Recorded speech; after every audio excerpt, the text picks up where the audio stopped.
Hello प्यारे दोस्तों, आप सभी का एक बार फिर से आपके अपने चैनल आयुष क्लासेज में स्वागत है।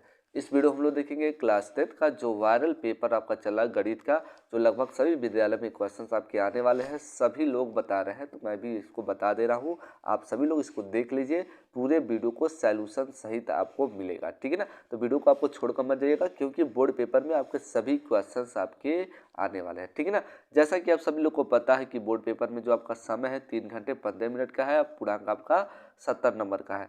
निर्देश क्या है? निर्देश आपका है 15 मिनट। परीक्षार्थियों को प्रश्न पत्र पहले पढ़ के समझ लीजिएगा क्वेश्चन कहाँ क्या रहा। ये नहीं कि एक आप लोग सवाल को लगाने लगेंगे। सभी प्रश्न आपके करने अनिवार्य होंगे। इस प्रश्न पत्र के 2 खंड होंगे, ध्यान से देखिएगा। खंड अ जो होगा, अ में 20 अंक के आपके बहुविकल्पी प्रश्न पत्र होंगे, जिसको आपको OMR शीट पे आपको भरना होगा। OMR पर अंकित किए जाने के पश्चात उसे काटना या रेजर से या वाइटनर का आदि का प्रयोग आप लोग नहीं करेंगे, ठीक है ना। मतलब मान लीजिए आपको दूसरा वाला ऑप्शन सही था, उसको लगा दिए, तो पहले वाले पूरा सूत्र काटे उसको वाइटनर कर दे, तो ऐसा आपको कतई नहीं करना है। दूसरा खंड ब आपको जो 50 अंक के वर्णात्मक प्रश्न होंगे। इस खंड में कुल 5 प्रश्न होंगे। कुल कितने प्रश्न पत्र होंगे? 5 प्रश्न होंगे। अब ये नहीं कि सिर्फ 5 प्रश्न, उसके अंदर क्वेश्चन होंगे कुछ, ठीक है ना। तो प्रत्येक प्रश्न के प्रारंभ में स्पष्ट लिख दिया गया कि वो कितने खंड आपको करने। मतलब मान लिया खंड अ का है, खंड आपका पहला प्रश्न कर, तो उसमें कहेगा 5 प्रश्नों का उत्तर दीजिए। 6 क्वेश्चन देगा, उसमें 5 आपको करना होगा, ऐसे मान लीजिए कह सकता है, ठीक है ना। तो यहाँ पर खंड अ हम लोग क्या करते हैं, स्टार्ट करते हैं। जो बोर्ड पेपर में आपका तहलका मचाने वाला है ये सभी क्वेश्चन है, ठीक है। पूरे सॉल्यूशन के साथ हम लोग देखते हैं बहुविकल्पी प्रश्न पत्र OMR वाला, ठीक है। तो ध्यान से देखिएगा आप लोग। पहला प्रश्न कर रहा है, एक परिमेय संख्या का दशमलव प्रसार सदैव होता है। एक परिमेय संख्या का जो दशमलव प्रसार सदैव आपका क्या होता है? 7 दशमलव होता है। तो ऑप्शन नंबर दूसरा वाला क्या हो जाएगा? इज राइट आंसर हो जाएगा, ठीक है। अगला हम लोग प्रश्न को देखते हैं। वीडियो में आप लोग शुरू से लेकर अंत तक बाबू बने रहिएगा, ठीक है। कह रहा एक शून्येतर परिमेय संख्या और एक अपरिमेय संख्या का गुणनफल होता है। एक शून्येतर परिमेय संख्या, मान लीजिए हमने 2 ले लिया, और एक आपका कह रहा अपरिमेय संख्या, हमने मान लीजिए कड़ी में 3 ले लिया। अब दोनों का जो होगा, क्या ये होता है सदैव परिमेय संख्या होगी, या सदैव आपका यहाँ पर सदैव अपरिमेय संख्या होगी, या सदैव परिमेय संख्या होगी, या परिमेय या अपरिमेय दोनों होगी, या एक होगा? तो क्या होगा इसमें से, ठीक है। तो ध्यान से देखिएगा, जब ऐसे सवाल आपका देगा, ठीक है ना, तो ये हमेशा क्या होगा, वो अशांत क्या होगा, अशांत कह सकते हैं, आपका अपरिमेय संख्या होगा सदैव, ठीक है। ऑप्शन नंबर पहला इस क्या होगा, करेक्ट आंसर हो जाएगा। अगला क्वेश्चन आपका यहाँ पर दिया, ध्यान से देखिएगा। रेखाओं x बराबर 0 और 2x प्लस 3y बराबर 12 का प्रतिच्छेद बिंदु होगा, तो क्या होगा? ध्यान से देखिएगा इसका सैल्यूशन। कहते x के जगह पे आपको 2 रखना है, मतलब यहाँ पर 2 हो गया, और ये x आपको यहाँ दिखाई दे रहा है, यहाँ पर आपको 0 रखना है। 0 हो गया, उसके बाद प्लस आपका हो गया 3y हो गया, अब बराबर आपका हो जाएगा 12। इसका वैल्यू आपका 0 में 0 का 2 का गुणा कराएंगे तो 0 हो जाएगा, आपका बच जाएगा 3y बराबर हो जाएगा 12। इधर गुणे में इधर जाएगा तो भाग में होगा, 3 चौको 12, y बराबर कितना हो जाएगा 4। अर्थात 0 पहला था और दूसरा आपका क्या मिल गया, 4 मिल गया। तो राइट आंसर आपका 0,4 हो गया। ऑप्शन नंबर क्या हो गया, 2 वाला इज करेक्ट आंसर हो गया, ठीक है। अगला क्वेश्चन कर रहा है, ध्यान से देखिएगा। वह सबसे बड़ी संख्या जिससे 70 और 125 को विभाजित करने पर क्रमशः शेषफल 5 और 8 प्राप्त होता है, तो उसको क्या करेंगे? तो ये आपका आंसर होगा 13। और बस जल्दी से जल्दी मैं बताते जा रहा हूँ, आप लगाते जाइएगा, ठीक है। अब ध्यान से देखिएगा, अगला क्वेश्चन है, इसको ध्यान से देखिए, बता ही देते हैं। यह कह रहा कोई हल नहीं है। यदि 2x प्लस ay बराबर 1, 3x माइनस 5y बराबर 7 का कोई भी हल नहीं है, तो इस सवाल को हम लोग क्या करेंगे?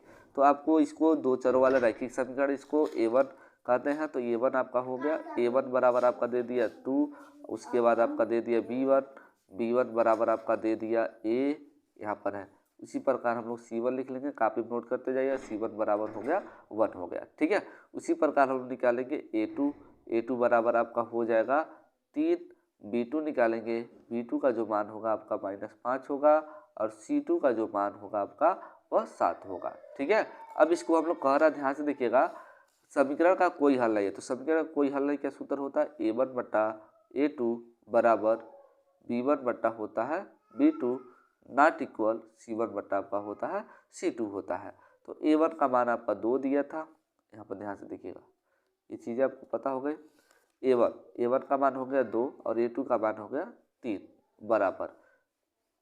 उसके बाद B1 था, B1 का मान A दिया था और B2 का मान आपका है -5 नॉट इक्वल। C1 का मान 1 है और इसका मान 7 है, तो इसको छोड़ ही देते हैं और यहाँ से लेकर चलते हैं। तो आपका हो जाएगा, इसमें गुणा कराएंगे तो आपका हो जाएगा 3A हो जाएगा, 2 पचे हो जाएगा 10, ये माइनस हो जाएगा, इधर गुणे में इधर आएगा तो भाग में होगा, -10/3 हो जाएगा। राइट आंसर आपका तीसरा वाला क्या हो जाएगा, इसका करेक्ट आंसर हो जाएगा। ठीक है, अब यहाँ पर देखिएगा, ये 6 नंबर क्वेश्चन का रहा, द्विघात समीकरण के इतने का मूल कथनों पर विवेचना करना, मतलब कथनों पर विचार करना है, क्या हो सकता है। ठीक है ना, अब ध्यान से देखिएगा, तो इसको जब निकालेंगे हम लोग विविक्त करके, जब d बराबर आपका 0 होगा तब क्या होगा, ध्यान से देखिएगा, तब क्या होगा। तो हम लोग फार्मूला होता है b² - 4ac, इसी पे क्या करेंगे, सॉल्यूशन करेंगे। तो यहाँ b का मान क्या है, -4 दिया, इतना तो आप लोग पढ़े होंगे, -4 का स्क्वायर -4ac, 4 गुणे a का मान 2 है और c का मान आपका 3 है बराबर 0।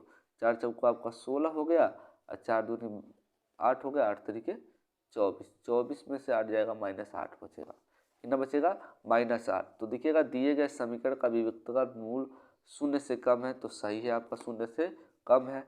समीकरण के कोई मूल वास्तविक नहीं है, ये भी सही है। तो आप 2 ऑप्शन यहाँ पर सही है, ए वाला और बी वाला भी सही है। तो नीचे देखते हैं क्या ऑप्शन दिया है आपका, तो ध्यान से देखिएगा, यहाँ पर आपका ऑप्शन दिया है ए और बी सही है, तो ऑप्शन नंबर ये वाला क्या हो जाएगा, इसका करेक्ट आंसर हो जाएगा। ठीक है, उसके बाद क्या रहा है यहाँ पर 7 नंबर क्वेश्चन, AOBC एक आयत है, AOBC एक आयत है। यहाँ पर एक हम लोग आयत बना लेते हैं, AOBC एक आयत है, कह रहा है इसका 3 शीर्ष AOB, इसका विकर्ण पूछ रहा है। तो हम लोग विकर्ण ज्ञात कर लेते हैं ए और बी का, मतलब ए जो बिंदु आपका है, ए बिंदु आपका दिया है 0,3 और जो आपका बी बिंदु है, यहाँ पर देखते हैं बी बिंदु आपका जो दिया है 5,0। तो सीधे सीधे अब हम जब ए बराबर मतलब बीच की दूरी निकालते हैं, तो यह वाला इसका स्क्वायर करेंगे, इसका स्क्वायर हम लोग जब करेंगे तो ध्यान से देखिएगा, 3 और 5 को लेकर चलना, तो कड़ी में आपका मिलेगा 3 का स्क्वायर और 5 का स्क्वायर, डायरेक्ट आप जान लीजिएगा, 3 तरीक हो जाएगा 9 और 5 बचे हो जाएगा 25, 25 और 9 कितना हो जाएगा, कड़ी में हो जाएगा 34, 34 इसी क्या हो जाएगा आपका राइट आंसर हो जाएगा। अब इसका जब मूल कार्य इतना है, जब निकालेंगे तो आपका आंसर जो आएगा 2 आएगा। यह ए का मूल मतलब एक्स की जगह पे आप लोग रखेंगे तो आपको ये 2 मिल जाएगा। ठीक है, उसके बाद आपका 9 नंबर सवाल है, 2 त्रिभुज समरूप होते हैं, 2 त्रिभुज समरूप होते हैं, तो कैसे समरूप होता है, उपयुक्त ये क्या होगा, दोनों सही हो जाएगा, ये दोनों सही है। यहाँ पर 10 नंबर जो आपका सवाल दिया है, ध्यान से देखिएगा, कह रहा है यदि एक समकोण त्रिभुज कोण सी बड़ा इतना इतना इतना, तो सी से जाने वाली माध्यिका की माप होगी। तो ध्यान से देखिएगा, जब भी आपका ऐसे दे दे, ये भी आपका दिया 3 और ये दे दिया है 4, तो 3 और 4 3 3 4, तो कर्ण का मान 25 होगा, तो 25 को निकालेंगे तो पढ़ 5 होगा, तो कर्ण से हम लोग माध्यिका निकाल लेते हैं, तो 5/2 हो जाएगा, जब निकालेंगे इसको डिवाइड करेंगे तो 2.5 हो जाएगा। ठीक होता है, ध्यान से समझ लीजिएगा, 2 कितना हो जाएगा आपका 5 से भी, जब भी ऐसे सवाल पूछेगा तो ऐसे बता दें, कर्ण का आधा हम लोग कर देंगे, निकल जाएगा। कह रहा है एक समचतुर्भुज के विकर्णों की लंबाई इतना सेमी दिया है, इस समचतुर्भुज की भुजा की लंबाई होगी, तो क्या होगी, जब इसको निकालेंगे 11 नंबर सवाल को, तो आराम से इसका सॉल्यूशन हो जाएगा, आराम से निकल जाएगा, आपका आंसर आ जाएगा 10 सेमी। ठीक है, उसके बाद आपका है, देखिएगा बहुत यूट्यूबर लोगों ने गलत बताया है इसको, अभी एक वीडियो मैंने देखा उसमें गलत बताया लोग। ठीक है ना, 2 समरूप त्रिभुजों की भुजाएं दिया, भुजा दिया आपका, भुजा दिया है मतलब त्रिभुज की भुजाएं दिया है, 4/9 दिया है, के अनुपात में इन त्रिभुजों के क्षेत्रफलों का अनुपात होगा। ध्यान से देखिएगा, त्रिभुज की भुजा दिया है, उसका क्या पूछ रहा है, क्षेत्रफलों का अनुपात पूछ रहा है। तो जब भी ऐसे क्वेश्चन पूछेगा तो आप क्या करेंगे, ध्यान से देखिएगा, तो ये भुजाओं का स्क्वायर हो जाएगा 4 का स्क्वायर बट्टा 9 का स्क्वायर, तो 4 चौको 16, संबंध कितना हो जाएगा 81 हो जाएगा, इज राइट आंसर हो जाएगा। ठीक है, चौथा वाला ऑप्शन क्या होगा, इज राइट आंसर। ठीक है, अब यहाँ पर देखिएगा, यदि 4 tan थीटा बराबर 3 ऐसे दिया तो tan थीटा आपका हो जाएगा बराबर हो जाएगा 3/4। पाइथागोरस से जब निकालेंगे तो ये आपका कर्ण जो हो जाएगा 5 हो जाएगा ना। तो आप ध्यान से देखिएगा, तो साइन यहाँ पर इसको तोड़ लेंगे हम लोग, दोनों को तोड़कर यहाँ पहले साइन और कास का मान निकाल लीजिएगा और यहाँ पर ला कर रख देंगे तो आपका आंसर तुरंत मिल जाएगा। ठीक है, तो जब आंसर लाएंगे तो आपका जो आंसर होगा 13 नंबर का जो आपका आंसर होगा क्या हो सकता है, बताएंगे आप लोग, निकाल देते हैं। चलिए ध्यान से देखिए, यदि 4 tan थीटा बराबर 3 तो इतना का आंसर क्या होगा, ध्यान से देखिए। तो जब tan थीटा sin थीटा का मान निकाल लेते हैं, यहाँ पर sin थीटा बराबर आपका हो जाएगा, अरे जैसे आप लोगों ने ये निकाला तो एक और 5 मिल गया और आपका क्या हो गया, लंब बट्टा आधार 3/4 हो गया। तो sin थीटा निकालेंगे तो लंब बट्टा क्या होता है, कर्ण होता है, तो लंब का मान हो गया 3 और कर्ण का मान हो गया 5, अर्थात sin थीटा का 3/5, तो cos थीटा का क्या होगा 4/5 होगा। याद रखिएगा, sin थीटा 3/5, ये 4/5 रखना है। तो यहाँ पर 4 है आपका गुणे sin थीटा का मान आप लोग क्या रखेंगे, हमने बताया लंब बट्टा कर्ण, लंब का मान था 3 और ये 5 था, माइनस कॉस आपका इसका है, तो कॉस का क्या हो जाएगा, ऐसे निकालेंगे तो आपका टोटल जो आंसर आएगा 1/2 आएगा साथ। ठीक है ना, तो इसको देख लीजिएगा, थोड़ा इसका लगा लीजिएगा, तुरंत बताइएगा कमेंट बॉक्स में। ये आपका क्या हो जाएगा, इतना कट जाएगा तो मान आपका क्या होगा 1 होगा। ठीक है ना, ये कट जाएगा तुरंत आपका 1 बच जाएगा। 15 नंबर क्वेश्चन, यदि वृत्त का परिमाप और वर्ग का परिमाप बराबर हो तो इसका क्षेत्रफल का जो अनुपात होगा वो क्या होगा। ठीक है, क्षेत्रफल का जो अनुपात होगा निकालेंगे, 14 संबंध 11 आएगा। ठीक है, सॉल्यूशन कर लीजिएगा, आ जाएगा। ठीक है, उसके बाद ध्यान से देखिए, दो गोलों का आयतनों का अनुपात इतना दिया है, तो दो गोलों के आयतनों का अनुपात इतना था, उसका पृष्ठीय क्षेत्रफलों का जब आयतन निकालेंगे तो क्या होगा, 16 दिया है तो 16 कितना होगा बता सकते हैं आप लोग, दो गोलों का आयतनों का अनुपात 64 है, 16 संबंध है आपका 9 आएगा। कितना आएगा, 16 संबंध 9। उसके बाद कह रहा है 1 से 10 तक की धनात्मक विषम संख्याओं का समांतर माध्य 1 से 10, तो 1 हो जाएगा, यहाँ पर लिखते हैं 1 3 5 7 9 बट्टा 1 2 3 4 5 हो जाएगा, टोटल जोड़ेंगे तो 25, 25/5, 5 बचे 25 हो जाएगा। तो आपका राइट आंसर कितना हो जाएगा, 5 होगा। तो 5 यहाँ पर ऑप्शन में है, जी हाँ ऑप्शन में है, तो चौथा इसका हो जाएगा राइट आंसर हो जाएगा। उसके बाद क्या है, ध्यान से देखिएगा, माध्यिका को आलेखी विधि द्वारा निम्न में से किससे प्राप्त किया जाता है, तो किससे प्राप्त किया दिया जाता है, ध्यान से देखिएगा, वह तोरण विधि से क्या किया जाता है, प्राप्त किया जाता है। तो उसके बाद है आपका, यदि कुछ प्रेक्षणों का माध्य दिया 27 और बहुलक कितना दिया तो माध्य क्या होगा, तो माध्यिका का एक सूत्र होता है, ध्यान से देखिएगा, माध्यिका बराबर होता है 3, ध्यान से देखिएगा 3 माध्य 3 बहुलक